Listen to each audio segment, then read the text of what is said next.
आप देख रहे हैं अतुल्य राजस्थान, राज और समाज की खरी आवाज। नमस्कार, मैं दिव्यांशी। स्वागत है आपका हमारे इस खास बुलेटिन आपड़ो शहरी हलचल में। चाकसू कस्बा क्षेत्र में चोरों के हौसले बुलंद होते नजर आ रहे हैं। बीते रात थाना क्षेत्र के गांव लाखावास में अज्ञात चोरों ने घर को निशाना बनाते हुए 2 लाख रुपए नगद, सोने व चांदी के कीमती जेवरात समेत लाखों की चोरी की घटना को अंजाम देकर फरार हो गए। मौके पर अज्ञात चोरों ने घर में लगी जाली तोड़कर पीछे से कमरे के अंदर घुसे। पीड़ित परिवार के धर्मपाल गुर्जर ने बताया कि वे सब परिवार के साथ चोरी की वारदात के समय बरामदे में गर्मी की वजह से कूलर पंखे चलाकर बेफिक्री से सो रहे थे।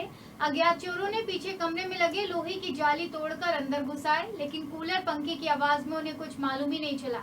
जब आज सुबह परिवार के सदस्यों की आंख खुली तो कमरे में बक्सों व अलमारी का ताला टूटा देखकर परिवार के लोग भौचक्के रह गए। सारा सामान कमरे में इधर उधर बिखरा मिला। सोने चांदी के गहने पड़े, मांगटी का झुमका, नथिया, लॉकेट और 2 लाख रुपए नकद गायब थे।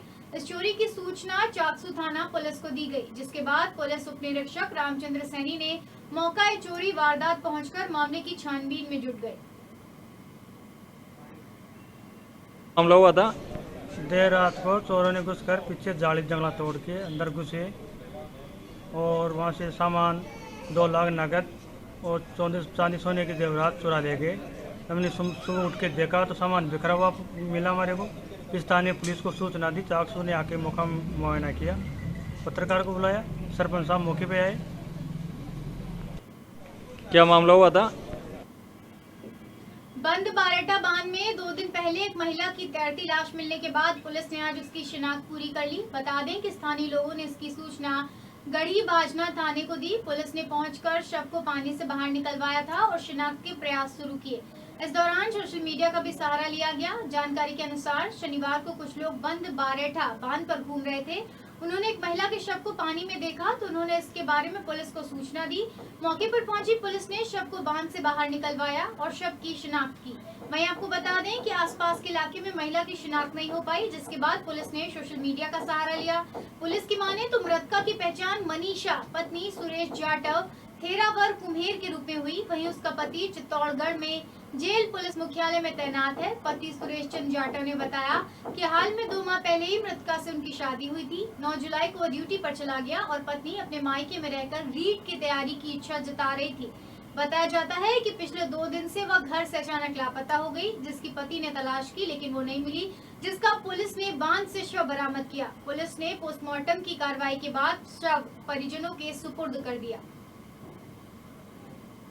जाटव थेरावर निवासी, मेरे को सोशल मीडिया के द्वारा पता चला, किसी ने सर्किल पे आया था फोटो, तो उन्होंने बताया था इसके बारे में। पहचान कर लिया आपने? हाँ, पहचान।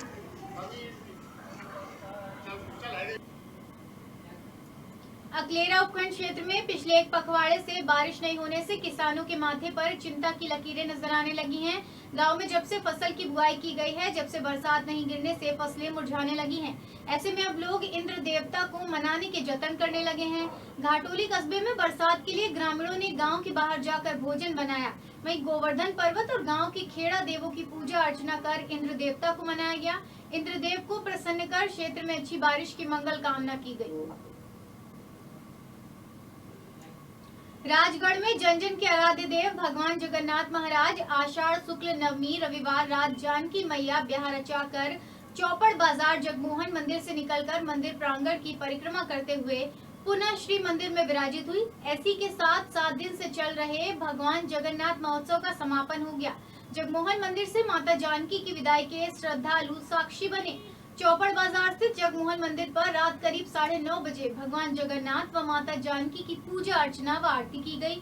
वधु पक्ष की ओर से ठिकाना गंगाबाग के महंत प्रकाश दास महाराज ने वैदिक मंत्रोच्चार के साथ भगवान जगन्नाथ जी की पूजा अर्चना व पुष्प वर्षा कर बारात को विदाई दी। इस मौके पर श्रद्धालुओं ने पुष्प वर्षा के बीच बीच में श्रद्धालु जानकी मैया जय जगदीश के जयकारे लगाते रहे। कपासन में आगामी त्योहारों के मद्देनजर क्षेत्र में शांति व्यवस्था कायम रखने के लिए पुलिस थाना परिसर में सीएलजी सदस्यों की बैठक आयोजित हुई। डीएसपी गीता चौधरी व थाना अधिकारी हिमांशु सिंह राजावत की उपस्थिति में आयोजित बैठक में नगर के वातावरण को सौहार्दपूर्ण बनाए रखने के लिए लोगों से अपील की है। वहीं विभिन्न सामाजिक संगठनों से आए प्रतिनिधियों ने नगर की समस्याओं से पुलिस अधिकारियों को अवगत कराया, जिसमें शराब की दुकान को हटाने, दरगाह के बाहर लगी मांस की दुकानों को दूसरी जगह लगाने सहित पूरे नगर में सीसीटीवी कैमरे लगाने पर चर्चा हुई।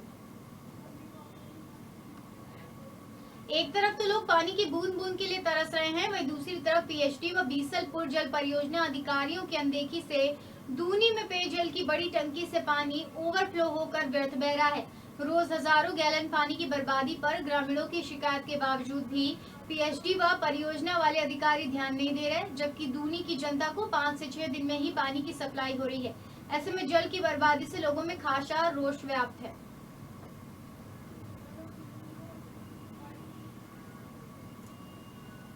परियोजना वालों के उन्होंने बार बार की, उन्हें भूपेंद्र जैन साहब को बोल दिया, रामदयाल जी को बोल दिया, बार बार 2 महीने और प्रोज चल रहा है। उसके बाद दूनी वालों को 7 लाख लीटर पानी की देने की योजना थी, उसके बाद 2 लाख लीटर पानी दे रहे, दूनी पानी के लिए चिल्ला रहे, उसके बाद कोई प्रशासन सुन नहीं रहा है।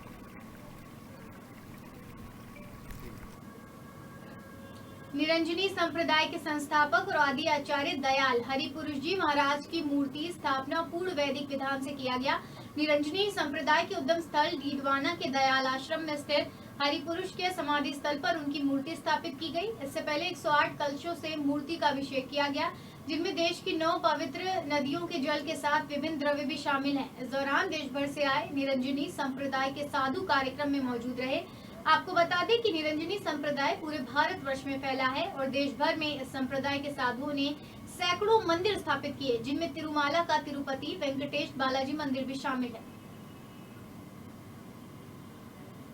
जिले में एक बार फिर ममता शर्मसार हुई। एक मां ने जन्म देने के बाद अपनी 24 घंटे की नवजात बेटी को झाड़ियों में फेंक दिया। जानकारी के अनुसार कनेरा थाना क्षेत्र के भुवानिया खेड़ी गांव में एक नवजात बालिका को कलयुगी मां ने झाड़ियों में फेंक दिया। अस्पताल से 100 मीटर दूरी पर झाड़ियों में नवजात के रोने की आवाज सुनकर लोग पहुंचे, जिन्होंने बालिका के अस्पताल पहुंचाया। बाद में बाल कल्याण समिति की सूचना पर बालिका को महिला एवं बाल चिकित्सालय में भर्ती कराया, जहां मासूम का उपचार चल रहा है। फिलहाल बच्ची की हालत स्वस्थ है और उसके शरीर पर मामूली खरोच के निशान हैं, जो झाड़ियों में रोने के दौरान लगे हैं। बालिका का वजन 2 किलो बताया जा रहा है। वहीं पूरे मामले पर बाल कल्याण समिति ने संज्ञान लिया है।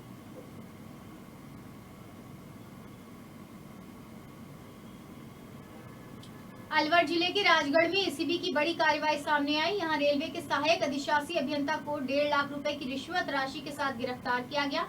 गौरतलब है कि एसीबी कार्यालय में परिवादी ने गोपनीय शिकायत की थी। इसमें लिखा था कि उनकी फर्म को उत्तर मध्य रेलवे द्वारा राजनगर से रामगढ़ और भरतपुर से मंडावर क्षेत्र में अंडरपास बनाने के 15 से 1.5 करोड़ के 2 कार्य किए, जिनमें से लगभग 90 से 95% कार्य पूरा कर दिया गया। और उत्तर मध्य रेलवे के सहायक अधिशासी अधिकारी रमेश ब्रजलाल डिप्टी चीफ कार्यालय आगरा द्वारा बिल पास करने के 1% कमीशन के हिसाब से 1.5 लाख रुपया रिश्वत मांगा जा रहा है। इस पर एसीपी द्वारा शिकायत का सत्यापन कराया गया और परिवादी द्वारा सहायक अधिशासी अधिकारी को कार्य का निरीक्षण करने और रिश्वत राशि देने के लिए रामगढ़ बुलाया गया।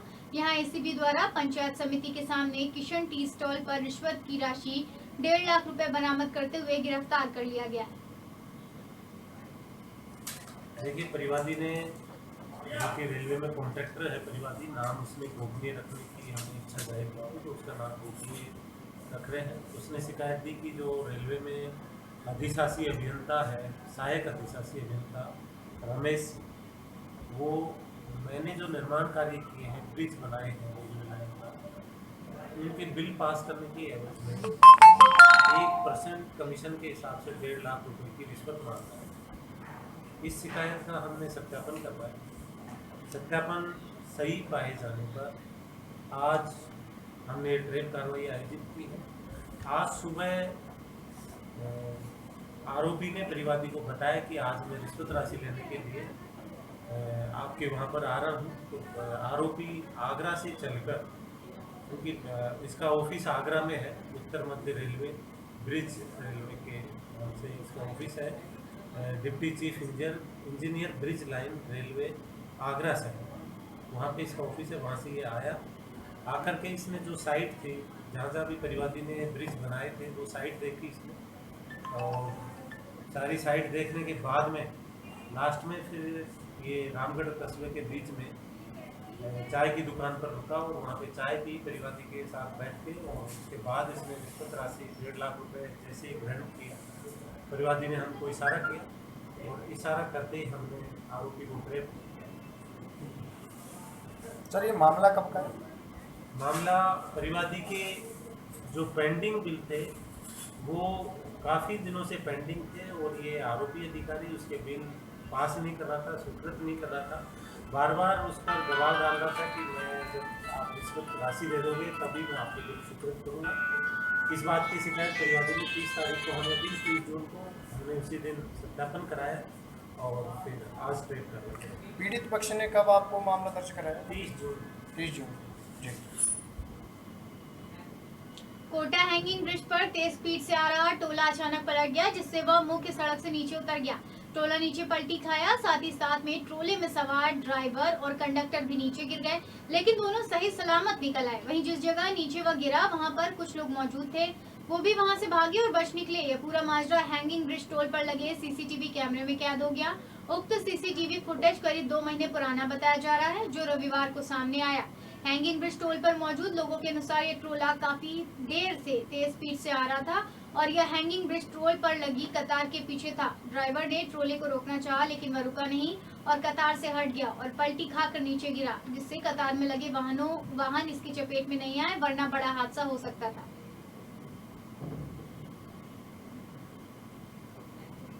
आषाढ़ माह के शुक्ल पक्ष की दशमी के अवसर पर सोमवार को बाबा रामदेव की समाधि के दर्शन करने के लिए राजस्थान सहित विभिन्न राज्यों से हजारों की तादाद में श्रद्धालु सपरिवार रामदेवरा पहुंचे। इससे समाधि स्थल परिसर के आसपास चहल पहल देखने को मिली। बाबा रामदेव समाधि समिति व पुलिस प्रशासन की तरफ से श्रद्धालुओं को कोविड-19 गाइडलाइंस का पालन करने, समाधि स्थल के अंदर प्रवेश देकर सोशल डिस्टेंसिंग के साथ दर्शन करवाने की व्यवस्था करवाई गई। राज्य सरकार की गाइडलाइंस के मुताबिक समाधि स्थल के अंदर प्रसाद चढ़ाना अनुमति नहीं है। ऐसे में श्रद्धालुओं ने बिना किसी परेशानी के सफलतापूर्वक बाबा की समाधि के दर्शन करके निकासी गेट से बाहर निकले। दर्शन करने के पश्चात मेला चौक में लगी विभिन्न सौंदर्य प्रसाधन की दुकानों से जमकर खरीदारी की। गौरतलब है कि 76 दिनों तक समाधि स्थल बंद रखने के पश्चात 1 जुलाई से समाधि स्थल खुले हैं। ऐसे में देश के अलग अलग स्थानों से प्रतिदिन हजारों की तादाद में श्रद्धालु दर्शन करने रामदेवरा पहुंच रहे हैं। इसके अलावा राम सरोवर तालाब, परचा, बावड़ी, झूला, पालना सहित अन्य दर्शनीय स्थानों पर श्रद्धालुओं की व्यापक चहल पहल देखने को मिल रही है। विश्वव्यापी कोरोना संक्रमण का खात्मा हो, इसको लेकर श्रद्धालु विशेष रूप से पूजा और अर्चना कर रहे हैं। फतेहपुर कस्बे में आज सुबह सड़की गली बाजार दुर्गा मार्केट के सामने एक जीप अनियंत्रित होकर दुकानों में जा घुसी। गनीमत रही कि इस हादसे में किसी की जान नहीं गई। कपड़े की दुकानें के खरीदारी कर रही महिलाओं ने जीप आते देखा। वहीं पहली दुकानों से जीप घुसी तो महिलाएं चिल्लाकर अंदर घुस गई। 2 दुकानों में ये जीप घुसी, जिसके बाद अफरा तफरी मच गई। वहीं बाद में कोतवाली पुलिस ने मौके पर पहुंचकर मामले को शांत कराया। गाड़ी अचानक आई तो ये पास वाले पड़ोसी के जो काउंटर वगैरह के साथ सामान से आ गया। मैं तो बाल बच गया, जैसे आ गया गाड़ी में तो खड़ा होकर वापस अंदर आ गया। मेरे कुछ नुकसान नहीं हुआ, लेकिन साथ वाले दुकानदार का काफी चीज का नुकसान हो गया। काउंटर देखिए, आप देख सकते हैं। आपका काउंटर भी खराब हो गया? ये भी काउंटर भी खराब हो गया और भी काफी चीजें प्लास्टिक की दुकान की ये भी टूट चुकी है। और फ्रिज इसके चॉकलेट का, डेयरी मिल्क का, ये रखते हैं बिस्कुट वगैरह, उसका भी नुकसान हुआ। इसके देखते इसको यहीं बैठा के बातचीत कर रहे हैं क्या है जी ये वो। प्रदेश में महिलाओं पर हो रहे अत्याचार को लेकर भाजपा महिला मोर्चा के प्रदर्शन में कोरोना गाइडलाइंस की धज्जियां उड़ती नजर आई। जब प्रदेश के प्रधानमंत्री नरेंद्र मोदी लोगों को बार बार कोरोना से बचाव पर अपील कर रहे हैं, बावजूद इसके उनकी पार्टी के लोग ही कोरोना की तीसरी लहर को चेतावनी दे रहे हैं। आज का ये नजारा भाजपा महिला मोर्चा की ओर से जयपुर के बीजेपी कार्यालय से लेकर सिविल लाइंस फाटक तक प्रदर्शन में पैदल रैली निकाली गई। इसमें स्वयं राजस्थान के भाजपा पार्टी के मुखिया प्रदेशाध्यक्ष सतीश पूनिया मौजूद थे। क्या ऐसे में रुक पाएगी कोरोना की तीसरी लहर? वहीं तस्वीरों को देखकर तो दोनों ही पार्टियों के कार्यकर्ताओं के लिए केवल अपनी राजनीति चमकाना ही दिख रहा है। कोरोना की संभावित तीसरी लहर को लेकर लापरवाही जल्द गंभीर स्थितियां ला सकती है। तो दोहरा हो नहीं सकता, इसलिए किसी भी काम के लिए आवाज उठाना लोकतांत्रिक फर्ज है। बाकी कानून का सरकार का काम जो करेगी, लेकिन मुझे लगता है कि आज जितनी बड़ी तादाद में महिलाएं आई हैं, एक महिला तो ऐसी जिसकी खुद की बेटी के साथ उत्पीड़न हुआ है, महिला के साथ है, तो मुझे लगता है कि लोकतांत्रिक तरीके से आवाज उठा रहे, सरकार अपना काम करेगी, लेकिन हम मुखर तरीके से अपनी आवाज उठाते रहे। लेकिन कोरोना गाइडलाइन की पालना की जिम्मेदारी भी राजनेताओं की है। देखिए, सबके मास्क लगे हुए हैं और सबने कोशिश की है डिस्टेंसिंग बनी रहे, लेकिन सरकार को हम अपनी आवाज पहुंचाएं। हमारे इस खास बुलेटिन आपड़ो शहरी हलचल में फिलहाल के लिए बस इतना ही। और अधिक खबरों के ताजा अपडेट्स के लिए आप देखते रहिए अतुल्य राजस्थान।